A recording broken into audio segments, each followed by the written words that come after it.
प्रिय दर्शक बंधु जगह थिला पाकिस्तान रो कराची क्रिकेट ग्राउंड जोटी भारतीय टीम हारिबा परिस्थिति रे थिला। आ एही परिस्थिति रे पूरा पाकिस्तान रो मीडिया भारतीय टीम रो मजाक उड़ेबा को पछै नथिले, किंतु भारत रो एमिति जणे बैट्समैन आ एही परिस्थिति रे पाकिस्तान रो माटी रे एमिति किछि करि देले। खाली पाकिस्तान रो दर्शक पाकिस्तान रो मीडिया एही मैच सरिला बेलु मुह लुचै बाहर को जीवा को बाट खोजुला। कौन रही पूरा कहानी आसंतु देखिबा। क्रिकेट दुनिया रे रहस्य रोमांचकर कहानी। मु चंदन सेनापति आपण मानकु स्वागत जणाउछि मोर स्पेशल वीडियो रे। प्रिय दर्शक बंधु ए कहानी होछि 2008 एशिया कप रो जोटा पाकिस्तान रो कराची रे होतला। आ एही मैच रे पाकिस्तान फर्स्ट टॉस जीति बैटिंग करिवो बोली निष्पत्ति निया। पाकिस्तान रो सेते बेले भयंकर बैट्समैन सोहेब मलिक भारत प्रत्येक बॉलर मानकु जबरदस्त माड़ दबा आरंभ कर देते। सोहेब मलिक सुंदर परफॉर्मेंस द्वारा पाकिस्तान पूरा 50 ओवर खेली 4 विकेट हरे 269 रन गोटे बड़ टार्गेट दिए भारतीय टीम को। आ ये बड़ टार्गेट को आखि आगे रखी भारत तार ओपनिंग बैट्समैन माने वीरेंद्र सहवाग और गौतम गंभीर को पठाए खेलिबा पाई। आ गौतम गंभीर आसु आसु पाकिस्तान रो बॉलर मानक बॉल को मारिबा आरंभ कर देथिले, किंतु गौतम गंभीर आहुरी भी रन बनैबा को चेष्टा करथि, किंतु पाकिस्तान रो बॉलर माने गौतम गंभीर को शिकार करि नियंती। आ गौतम गंभीर आउट ही सारिला परे पूरा पाकिस्तान खुशी रे पागल भलिया होतला। गोटे पटरे खुशी रो माहौल थिला, आउ गोटे पटरे भारतीय दर्शक मानक भितरे निराश रो छाया खेली जाइथिला। काहेकि ना 269 रन रो टार्गेट को हिट करबा पई भारतीय ओपनिंग जोड़ी लंबा समय पर्यंत न रही मात्र 12 रन हेतिला बेले एही ओपनिंग जोड़ी भांगी जाइथिला। आ पूरा पाकिस्तान भाबुथला एही मैच को से निज नारे करि नबो बोली। आ सेति पई एमानकर खुशी अलगा प्रकार थिला। एमाने क्रिकेट रो पडिया रे एमिति खुशी बनेइथिले लागुतला जेमिति पाकिस्तान चंद्र पृष्ठ रे पहुंची जाइछि। आ ए प्रकार खुशी को जळ जळ करि देखुतले भारत रो विस्फोटक बैट्समैन वीरेंद्र सहवाग। एबे गौतम गंभीर को जगह पूरण करबा को आसंती सुरेश रायना। गोटे पटरे थिले सुरेश रायना आउ गोटे पटरे थिले वीरेंद्र सहवाग। भारत रो एही दुई बैट्समैन पाकिस्तान रो प्रत्येक बॉलर मानक बॉल को मारिबा आरंभ कर देथिले। किछि समय पूर्व जो पाकिस्तान बॉलर माने खुशी रे पागल भलिया होथिले गौतम गंभीर को आउट करी सेही बॉलर मानक बॉल को भारत रो एही दुई बैट्समैन शॉट पर शॉट मारी चलुथिले। आ वीरेंद्र सहवाग एठी ताकर अर्धशतक पूरा करिसथि। आ वीरेंद्र सहवाग को परे सुरेश रायना भी ताकर अर्धशतक पूरा कर दियंती।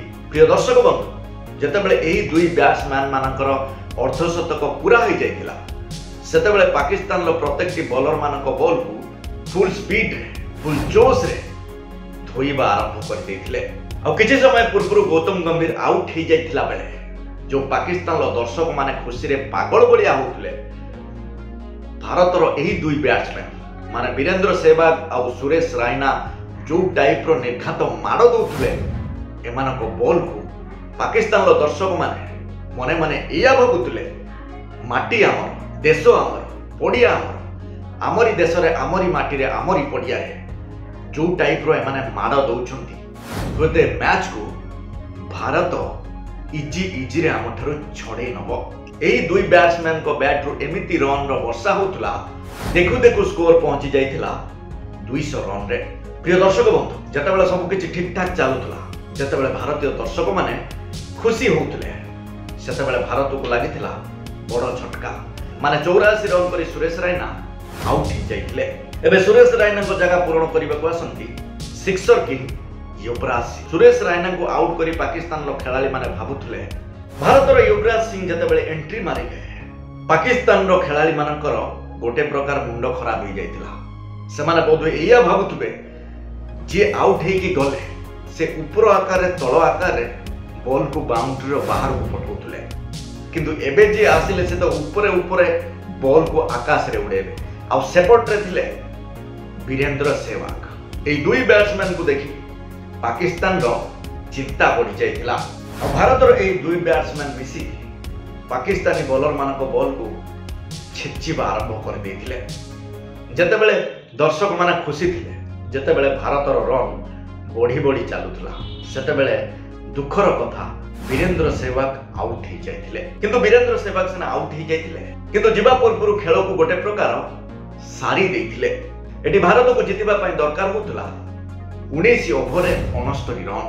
ଆଉ ତାପରେ ଆସନ୍ତି ମହେନ୍ଦ୍ର ସିଂ ଧୋନି। ମହେନ୍ଦ୍ର ସିଂ ଧୋନି ଆଉ ୟୁବରାଜ ସିଂ ମିଶି ସୁନ୍ଦର ସମାପ୍ତ କରିଥିଲେ। ପ୍ରିୟ ଦର୍ଶକ ବନ୍ଧୁ, ଏହି ମ୍ୟାଚ୍ ଆରମ୍ଭ ହେବା ପୂର୍ବରୁ ପାକିସ୍ତାନ ଭାବୁଥିଲା, ପାକିସ୍ତାନର ମିଡିଆ ଭାବୁଥିଲା, ପାକିସ୍ତାନର ଖେଳାଳିମାନେ ଭାବୁଥିଲେ ଦେଶ ଆମର, ପଡ଼ିଆ ଆମର, ଏମାନେ କ'ଣ ଖେଳିବେ, ଆମେ ଜିତିବୁ। ଆଉ ଯେତେବେଳେ ଗୌତମ ଗମ୍ଭୀର ଆଉଟ୍ ହେଇଯାଇଥିଲେ ସେତେବେଳେ ପାକିସ୍ତାନୀ ଖେଳାଳିମାନେ ଏମିତି ଖୁସି ବନେଇଥିଲେ, ଖୁସି ତ କମ୍ ଦେଖାଯାଉଥିଲା, କିନ୍ତୁ ଏମାନଙ୍କ ଭିତରେ ଗର୍ବ ଅହଙ୍କାର ଜଳ ଜଳ କରି ଦେଖାଯାଉଥିଲା। କୁହାଯାଏ ନା, ଅତି ଗର୍ବେ ହତ ଲଙ୍କା। ଆଉ ଆରପଟରେ ବୀରେନ୍ଦ୍ର ସେହୱାଗ ଏ ଦୃଶ୍ୟକୁ ଦେଖି ଏଇଆ ବୋଧହୁଏ ଭାବିଥିଲେ ଏମାନଙ୍କୁ ତାଙ୍କ ଅସଲ ଔକାତ ଦେଖେଇବାକୁ ପଡ଼ିବ, ଆମେ କ'ଣ। ଆଉ ତାପରେ ଯାହା ହେଲା ପୁରା ଦୃଶ୍ୟ ଆପଣମାନଙ୍କ ଆଗରେ। ଏହି ମ୍ୟାଚ୍ରେ ବୀରେନ୍ଦ୍ର ସେହୱାଗ 95 ବଲ୍ ଖେଳି 119 ରନ୍ର ବିସ୍ଫୋଟକ ଖେଳ ଖେଳିଥିଲେ। ଆଉ ଭାରତକୁ ବିଜୟର ମୁକୁଟ ପିନ୍ଧେଇ ଦେଇଥିଲେ। ପାକିସ୍ତାନକୁ ହରେଇ ତାଙ୍କୁ ଏଇଆ ଜଣେଇ ଦେଇଥିଲେ ଫରକ ପଡ଼େନି ଆମେ କୋଉ ମାଟିରେ ଖେଳୁଛେ, କାହା ମାଟିରେ ଖେଳୁଛେ। ଫରକ ଏହା ପଡ଼େ ଭାରତ ପାକିସ୍ତାନ ମ୍ୟାଚ୍ରେ, ଭାରତ ପାକିସ୍ତାନ ସହିତ ଯଦି ମ୍ୟାଚ୍ ଖେଳିବ ତାହେଲେ ପ୍ରତ୍ୟେକଟି ମ୍ୟାଚ୍ ପାକିସ୍ତାନ ହାରିବ। ଆଉ ଏହି ସିଲସିଲା ଆଗକୁ ବି ଜାରି ରହିବ।